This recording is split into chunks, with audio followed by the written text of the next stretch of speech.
Agora, 8 horas 20 minutos, estamos de volta aqui com o Jornal Gente, na Rádio Bandeirantes e no canal Band News TV. E quem vai conversar ao vivo conosco é o professor Marcos Troijo, olha, com um largo currículo aqui.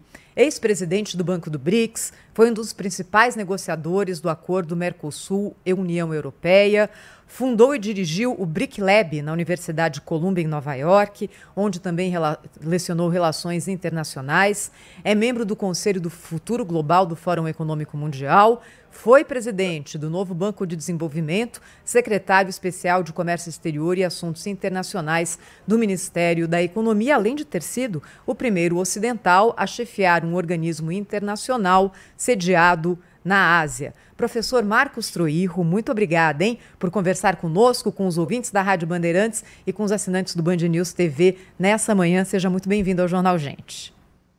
Bom dia, Thaís. Um prazer estar aqui com vocês. Prazer é nosso. Eu queria começar falando com o senhor a respeito do acordo União Europeia-Mercosul. Esse assunto esteve em pauta na semana passada inteira, porque, por mais de uma vez, o presidente francês Emmanuel Macron falou a respeito dele na sua visita ao Brasil. Chegou a dizer, por exemplo, que, na opinião dele, esse acordo deveria voltar à estaca zero, porque teria sido iniciado essa negociação há 20 anos e que o quadro atual seria muito diferente do que acontecia nesse período. Eu queria entender, do seu ponto de vista, como o senhor recebeu essas declarações do presidente da França, mas mais do que isso, não é? O senhor ainda vê viabilidade concreta para que esse acordo entre em vigor? Thaís, o acordo Mercosul-União Europeia, que foi concluído há quase 5 anos em Bruxelas, em junho de 2019, numa negociação dura, longa, de que eu fiz parte, é um dos mais modernos tratados de comércio e investimento já finalizados. Ele envolve não apenas essas áreas, das trocas no campo das manufaturas, dos serviços, dos bens agrícolas, mas envolve também questões ambientais, questões de padrões, questões de compras governamentais. É um verdadeiro acordo de associação. Me parece que seria difícil encontrar, do ponto de vista jurídico ou negocial, um acordo mais moderno do que esse. O presidente francês, na semana passada, utilizou uma tática, digamos assim, de atrasar o acordo. A França é um dos principais opositores do avanço das negociações. A França não é o único opositor. Em alguns casos, países como a Áustria, ou mesmo como a Holanda, apresentam grandes resistências.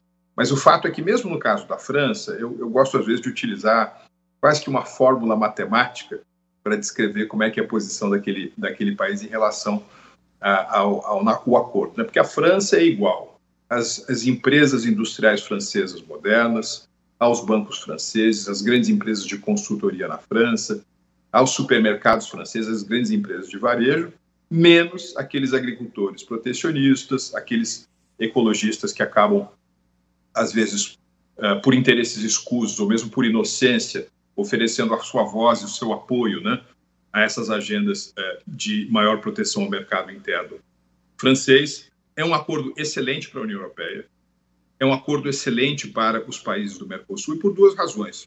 Para a União Europeia, como nós todos sabemos, há uma competição muito acirrada no mundo inteiro entre os Estados Unidos e a China, e a União Europeia precisa de mais escala, mais parcerias, para também continuar renovando a sua economia. E para os países do Mercosul, Thaís, veja, durante muito tempo, o Brasil e a Argentina ficaram fechados, são países que têm uma parcela razoavelmente pequena do seu produto interno bruto relacionado à soma de exportações e importações. E todos os milagres econômicos que nós vimos no mundo depois do final da Segunda Grande Guerra estão relacionados justamente a utilizar o comércio como uma grande plataforma para a prosperidade. É o caso da Alemanha e do Japão depois de 45, da China desde 78, da Espanha desde 82, da Coreia do Sul, do Chile, ou seja, nós temos tantos exemplos. Então, nós precisamos estar mais integrados à economia mundial e me parece que as complementariedades entre a Europa e a América do Sul, e mais especificamente entre a União Europeia e o Mercosul, são muito boas. O contexto internacional não está fácil para que esse acordo ele tenha um avanço. Aqui, Thaís, as palavras são muito importantes. Nós concluímos o acordo em junho de 2019. O que deveria ser feito naquela ocasião? A Comissão Europeia deveria ter traduzido o texto para os vários idiomas, deveria ter feito a sua revisão jurídica, ambas tarefas foram cumpridas, e ela deveria ter assinado o acordo e o enviado para o parlamento. Como se imaginava que ele teria resistência no Parlamento Europeu? E depois também, lembre-se, quando nós negociamos o acordo, quando nós concluímos o acordo, o presidente na Argentina era o Maurício Macri, o presidente de uma orientação um pouco mais liberal. Depois veio o Alberto Fernandes, que é uma reedição daquele velho protecionismo, nacional desenvolvimentismo na Argentina. As negociações não avançaram. Nós tivemos uma chance grande em 2022 também, mas aí o acordo ficou também um pouco, digamos assim, vítima da polarização no Brasil. Imaginou-se, né, que saindo um ou outro candidato nós poderíamos avançar. Infelizmente, no momento em que os europeus quiseram novamente abrir o capítulo de negociação do meio ambiente, aí o Brasil pediu para abrir o de compras governamentais. E isso é muito difícil. Eu vejo um grande impasse agora, embora continue torcendo aqui muito firmemente para que o acordo possa avançar, porque ele é muito bom para o Brasil. Doutor Marcos Trujillo, muito bem-vindo aqui ao nosso programa. Eu queria saber o seguinte: o Brasil não tem grande responsabilidade nesse recuo, né? Porque o que a gente assistiu aqui com a visita de Macron é que é um sujeito que não gosta do Brasil, que há anos vem agindo no sentido de contrariar e prejudicar os interesses do Brasil, da nossa pauta de exportações, sobretudo do agronegócio, e outras medidas. Ele mentiu sobre o Brasil reiteradamente, chegou a publicar a foto de incêndio na Amazônia de 20 anos antes, como prova de que o Brasil estaria destruindo a floresta e coisas assim.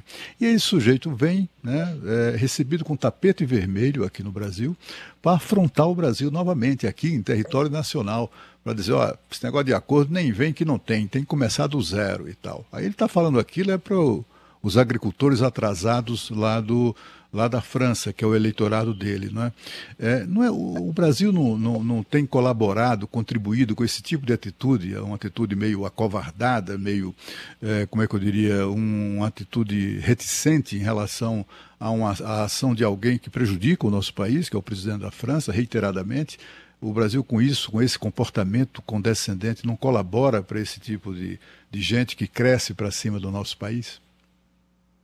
Veja, Cláudio, o presidente da França tem por principal objetivo fazer avançar ou defender o que ele interpreta seja os interesses da França, né?